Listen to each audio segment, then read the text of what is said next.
Good afternoon, and thank you for joining us today. We have here today Cardinal DiNardo of Galveston-Houston and Cardinal Seán of Boston.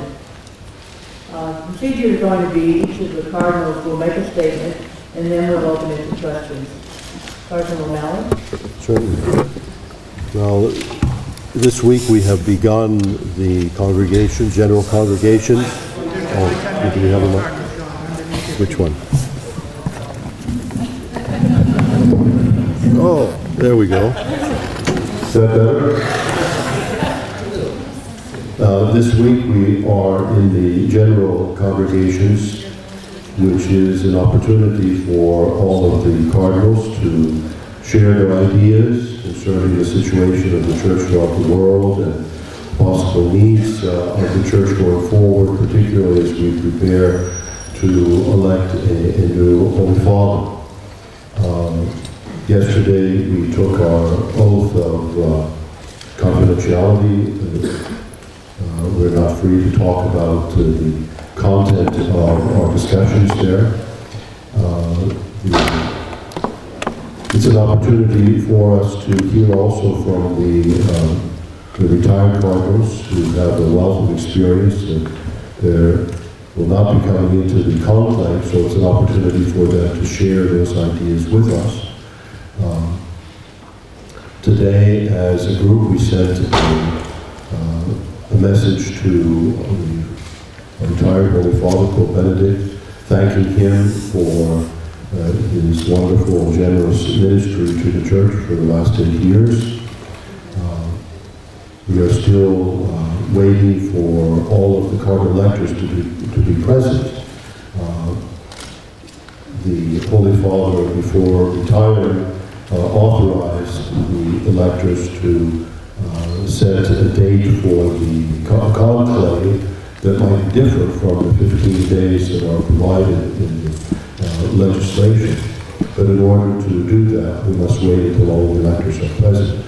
A number of them arrived today. I think there are still 2 that have not arrived.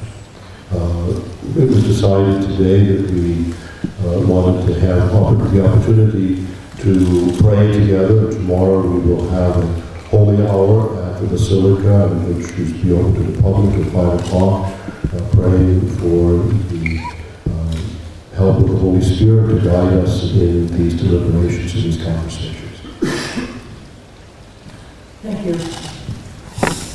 Cardinal O'Malley took all the words from my mouth, so I think what I can say is today we did have a few of newly arriving cardinals who took the oath of secrecy just like we did yesterday. We did our normal prayers and then went on into the various discussions. My only comment about it is good to hear some of the cardinals who are over 80 years of age. They will not enter into the conclave, but a lot of them have been bishops of dioceses for years or in the curia, and they have some interesting point of view to bring to our discussions. That's pretty much, I think, what Cardinal O'Malley and I have said. That's pretty much our opening statement, Sister. Thank you. The procedure will be, if you have a question, raise your hand. If you're called upon, go to the microphone, give your name, your media outlet, to whom you're addressing the question, and your question. Yeah.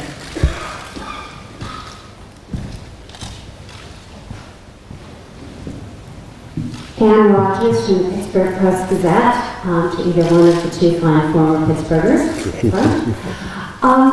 Since there was apparently less formal ritual today in terms of the oath-taking and so forth that happened yesterday, was the style of the conversation any different? Was it like individuals standing up one at a time in front of the group? Was there small group discussion?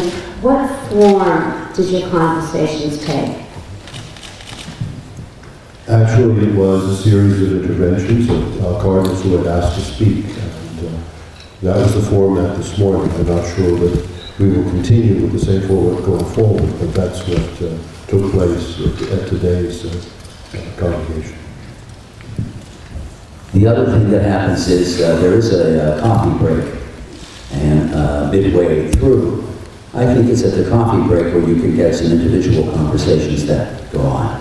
But the structure today of the congregation was interventions that were done in various languages, I might add. Major languages, Italian, but there are translators available for any other of the major languages which we use today. Yes, sir.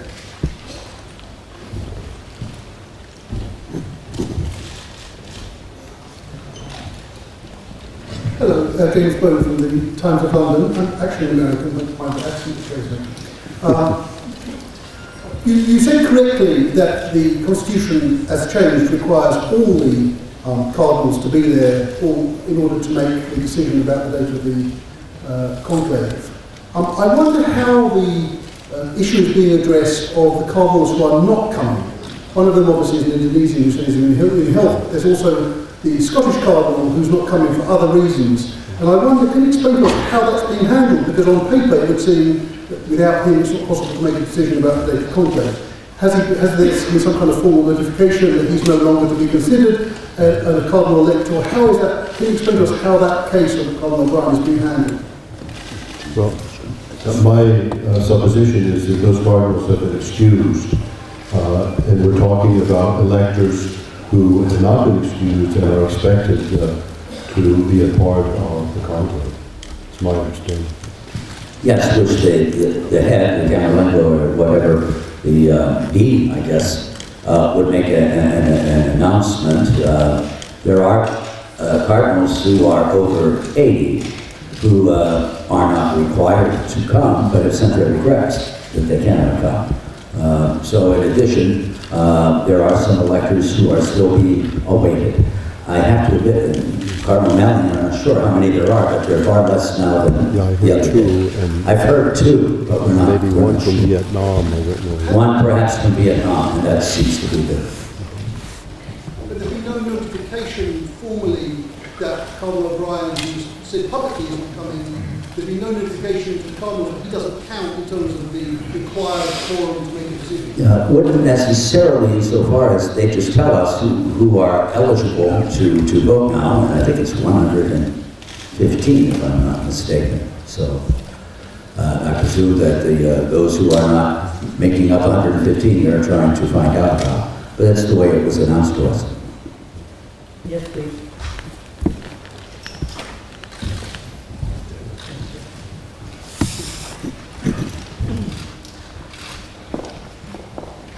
Amy Kellogg from Fox News. I think a lot of us are curious as to why some of the cardinals have not yet arrived. I know Father Lombardi today said that it's absolutely normal for there to be this kind of slow trickle in of all the cardinals, but since we've all known since February 11th that this was happening, can you give us a sense of maybe why? They say prior engagements, but it seems like this is pretty much of a big one, so if you could help us out to understand, that'd be great. Thank you. Well, it is a big engagement. There may have been something prior to it that had something to do with their very diocese or something. I'm thinking, what about an ordination or something to that effect they had to do? Obviously, this is the biggest engagement. Now, if it is true, again, we haven't confirmed this, but if it is true that one of the electors is from Vietnam, there could be a reason why he's delayed in getting out to Vietnam, though I think they can travel pretty freely now, but there could be something there. We just don't know, they don't really inform us. But my suspicion is everyone has made a good effort. In fact, most were already here at the end of last week, but there were issues with one or another who have been delayed. I wish I could inform you more, but that's basically what I know. Cardinal Manning. I don't know whether this is myth or not, but I'm told that the 15 days that are in the document were provided for cardinals to arrive because the Archbishop of Boston missed one or two conclaves because of the boat trip from the States. And so now they give you 15 days to get there, and so some cardinals are obviously taking full advantage of the 15 days. They're going by boat. They're going by boat, I don't know.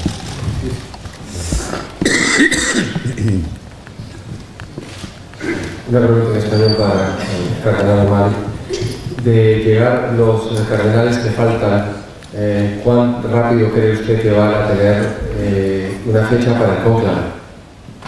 Pues es difícil predecir, o sea, una vez que llegan todos, habrá la posibilidad de fijar la fecha para el conclave, pero mucho también dependerá de la disposición de los señores cardenales, si ellos creen que están ya preparados para dar ese paso, o si necesitan más tiempo para reflexionar sobre los posibles temas del conclave.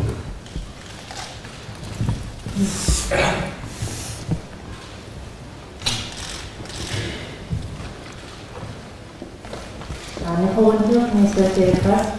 I know we can't get into the detail of the conversations that were held today. We understand there was some back and forth between cardinal electors and some members of the curia about the functioning of the bureaucracy. That Father Lombardi told us was some of the conversations today. Could you tell us a little bit, aside from the congregation, your thoughts on this whole situation of the curia, dysfunction, corruption, Benedict?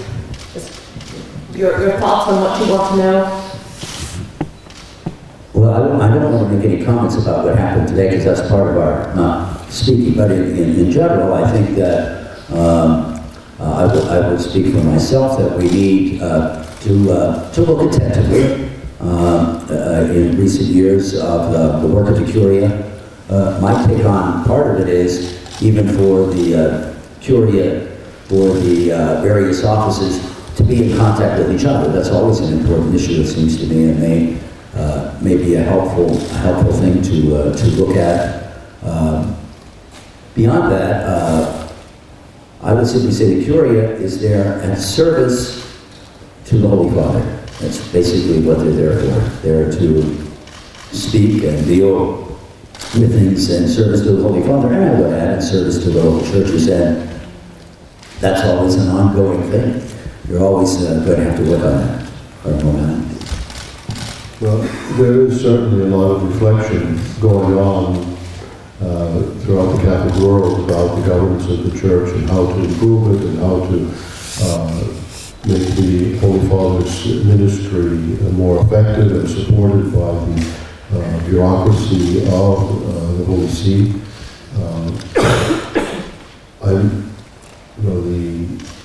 The Vatican leaks grabbed the headlines for a long time, but I don't know how important those issues are for the work of the conclave. I feel confident that the Cardinals will share with each other the information that is really germane and important for us to know as we try and make this important decision. Yes, sir.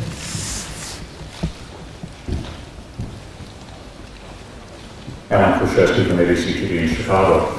Can you please try to help us when it comes to setting the date of the conclave and procedurally how this works, since it apparently was not even discussed yesterday and while you're waiting for cardinal electors to still arrive? Is this something perhaps that the cardinals, during coffee break time, discuss so that you basically all know what the date is that you're working toward, even though it's not discussed in the congregation meeting itself, or no? Is it something that you're left wondering within yourselves? When is this going to be, and we'll get there at the appropriate time? I think that the Cardinals have, in some measure, already discussed more globally about the conclave.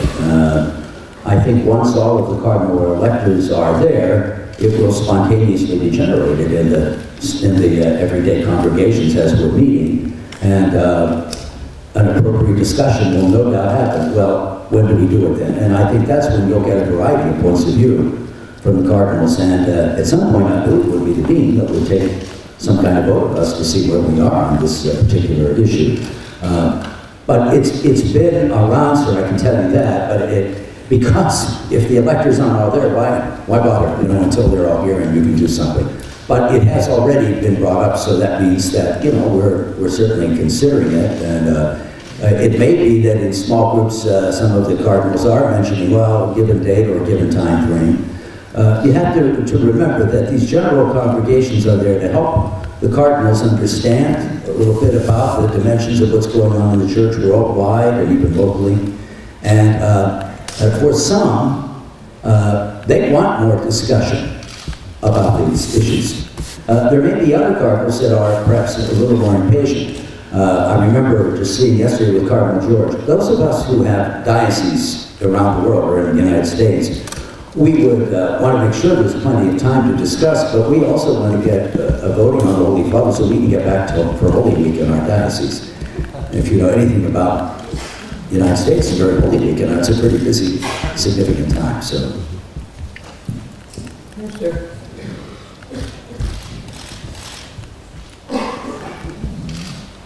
I'm David Wright from ABC News. I'm curious about the atmosphere of these conversations.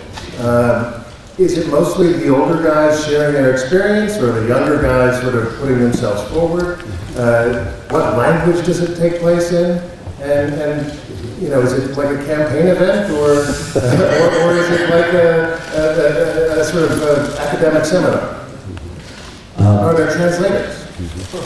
Yes, there are translators, and though I would say the language used most often is Italian in the meetings.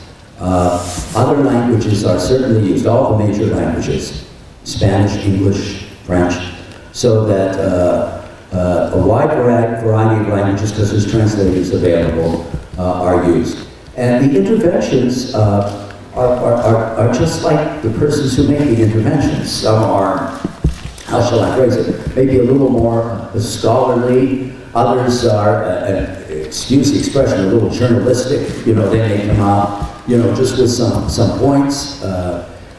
Basically, I found the interventions to be pretty serene, even, you know, when people are speaking about something really dear to their heart. So, and it's not campaign-like. At least as I've seen it. You have to remember, this is the first time I've ever been to these general congregations.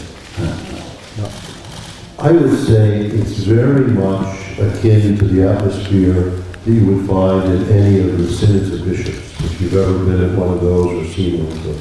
That kind of discussion. And, an interactive discussion or speeches? right now it's speeches. I mean, whether it will stay that way, I don't know. We could go to another format where themes would be proposed and then there would be conversation about themes, but that is not happening.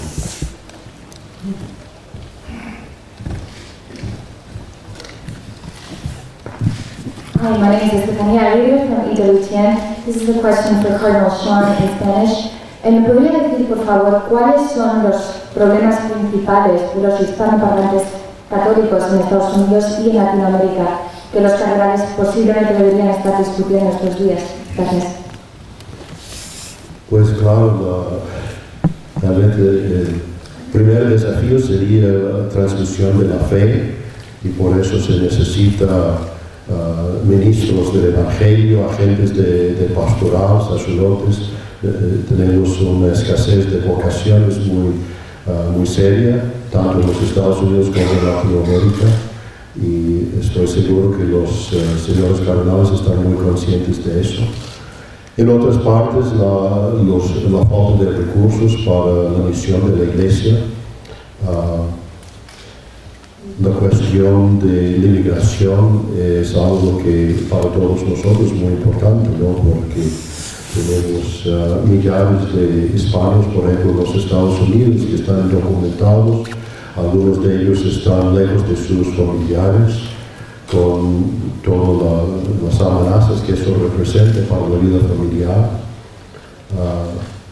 Así son algunos de los temas que nos preocupan en cuanto a la población hispana del hemisferio.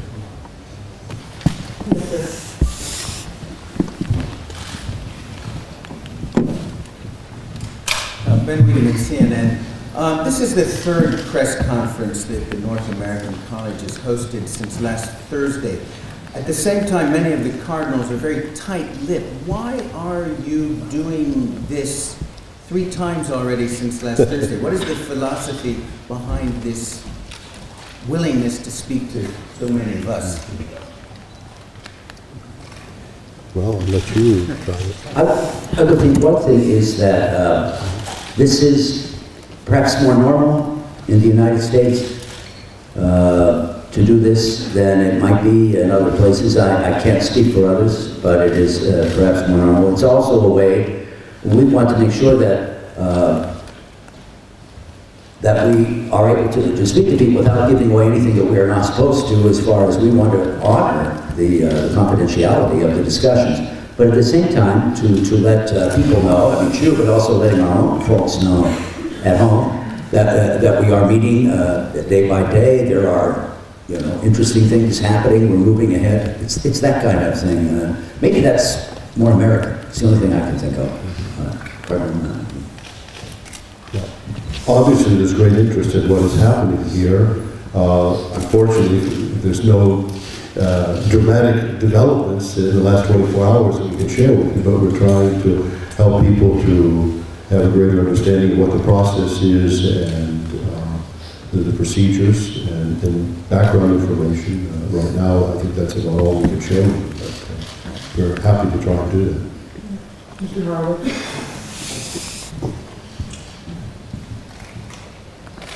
Hi, Jason Harwood from the Washington Post. Could you speak a little louder? I can't. Sure, Jason Harwood from the Washington Post.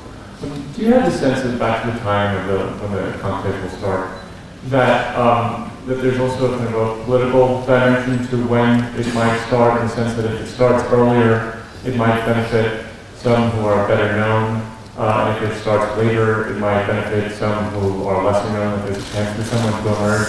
Is there a debate going on in the assembly about when it should start based on that? I don't think that so much is a factor, as many cardinals are concerned that if there's not enough time spent in the general congregations, that once we get into the conclave, it could drag on.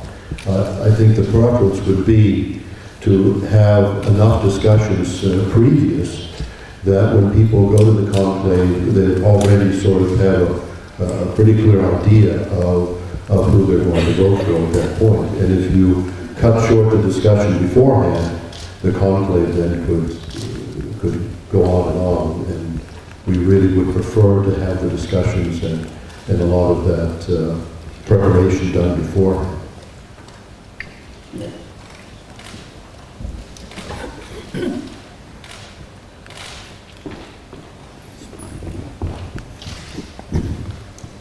Hi, Tricia Thomas, Associated Press Television.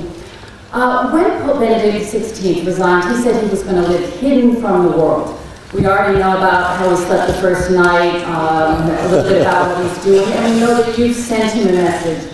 What I'm wondering is how much influence you two think that he's going to have on this election. I know it's not direct, but I imagine that there is some influence there. Second question on the part of my daughter for Cardinal O'Malley: are you going to wear your cappuccino robes if you're elected Pope? You can answer all of them, Seán. Well, I think that Pope Benedict's declaration that he's going to lead a hidden life is a very serious intention on his part, and I do not expect that we will see or hear much about him going forward. Obviously, there's still great attention now because he just finished his tenure as Pope, and there is no Pope in place.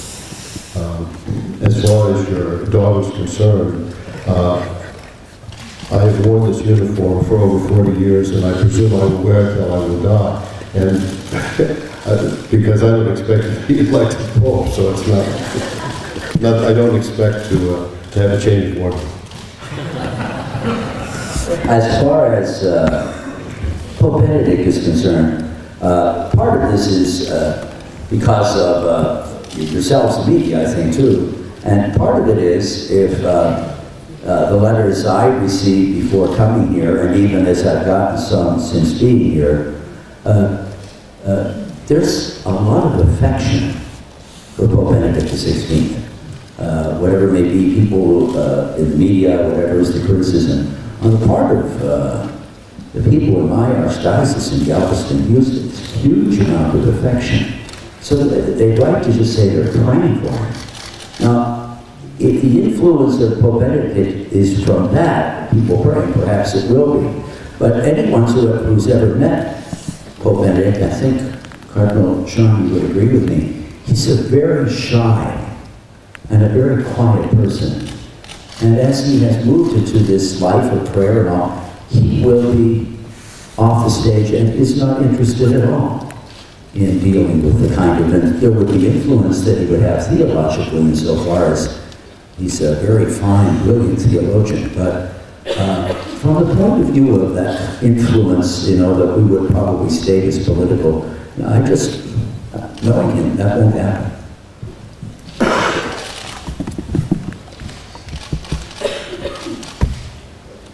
Tom Cook of ABC News in Houston. The two of you are on the inside looking out, so to speak. When you read the daily headlines in the world's newspapers, you laugh, you cry, you worry. And Cardinal DiNardo, if you're elected Pope, will you be wearing your cowboy hat? Relative to the last question, Tom, that's an Alice in Wonderland story. We're going down the rabbit hole and we're dealing with that in terms of my being elected Pope. But more seriously on the other aspect of the question, now I just forgot the question. I was so intent on the text in headlines and oh, the headlines in the news. There are times, Tom, I have to say, when I see some of the headlines, I do laugh a little because it does not necessarily really jive with what you see going on. I don't know if I've ever felt like crying. I do believe some of the headlines are okay. Obviously, when you're in the news, you're trying to, your headline's supposed to grab people so that they'll read the story. So from that point of view, the ones that make me laugh, if I actually read the story, I have to say this a lot of times, the stories are pretty good. They're all right. Every now and then, there's someone really is, as I would say, is way outfielder. And I suppose we have to expect that in a free-wheeling media that we have. I sometimes think that people, and that's not true with all the media, but some will always try to think the worst. And I don't know if that's always totally fair. This is something we have to deal with. Well, I think all of us are, in some ways, amazed to see how much the news has been generated by the Holy Father's retirement.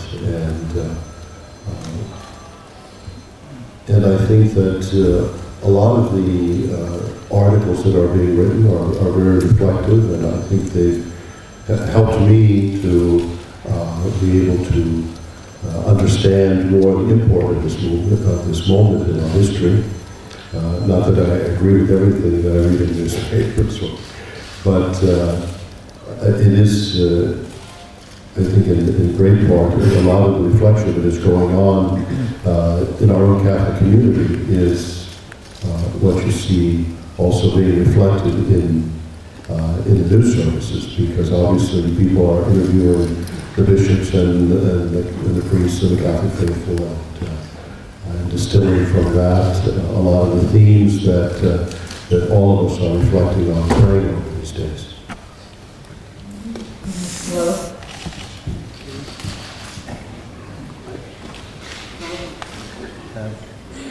Phil Pullout from Reuters here in Rome. I'd like to get back to the possibility of when the conclave may start. You were saying before, you said, Cardinal DiNardo, what Cardinal George said yesterday, that everybody would like to be home by Palm Sunday. This is the most important decision you'll probably make in your life, unless there's going to be another conclave before you turn 80. Do you think an arbitrary, and I'm using it with all due respect, deadline like Palm Sunday, which can go ahead without you, should take precedence to just taking as much time as you need in the general congregations before the Holy Spirit kicks in earnest during the conclave, to really get to know you guys, each other, and take it from there. We're already, looking at the calendars, people are already saying, mostly in Italian, but also others, the 17th would be a good day for an installation because it's a Sunday. If that doesn't work, maybe the 19th because it's St. Joseph's Day. My birthday's on the 31st, depending on city district. It's a good day. It's a good day. Keep that in mind. Do you feel under any pressure to just get this over with, or should you feel any pressure to get this over with? I mean, conclaves have lasted years before. Maybe take your turn. It's a nice city. Well, I agree with you. I think this is the most important decision that some of us will ever make, and we need to give it the time that's necessary. Obviously, the legislation of the church gives us, a maximum of 20 days, but experience has shown that usually that much time is not necessary. But as I said before, I believe the feeling of the Cardinals is we want to have enough time in the general congregations so that when we go to the conclave itself, it's a time of decision. And that the general congregation is the time of discernment. And as much time we need for discernment, in prayer, reflection, and getting information, then we need to use as much time as we need. I would agree. It takes as long as it takes. And if it takes longer to do the work of discernment that we're supposed to do, it will take that amount of time. There are plenty of points of views on the time frame by all the Cardinals, I think. And that will work itself out in terms of our feeling at home and in discernment. The question about trying to be home for Holy Week has to do with simply practical matters, that happen. And practical matters always will fall by the wayside when more serious matters are at stake. So I would say a couple of us kid because we have these big dioceses to get home to, but no one really wants to rush this if it can't be rushed. I think that would be true amongst all of us. And it is hard to get a bad meal in Rome. It's a nice point, too. Sister Marianne, thank you. I'm Ann Thompson. I'm from NBC News back in the States, Your Eminences. We understand there was discussion about the curia today. Do you want more discussion about the curia? Are you satisfied with that? And if you want more, what more do you want to know? Also, do you want to be briefed on the secret report into the Battle Leaks investigation that was given to the Pope? Thank you very much. Well, I don't think I can get into anything particular what happened in any of the congregation today. In general, I'd be willing to say, obviously, we want to know and learn as much as we can relative to governance in the church, and the curia is part of that issue. So certainly we want to discuss and learn what we can. And I think that will go on as long as the Cardinals feel they need the information. I'd probably leave it at that. And as I mentioned about the report, I think the Cardinals feel confident that we'll get all the information that we need for our deliberations. Doesn't necessarily mean that the report will be shared with us, but if there's anything germane that we need to know about, I'm sure that will be. Thank you, Cardinal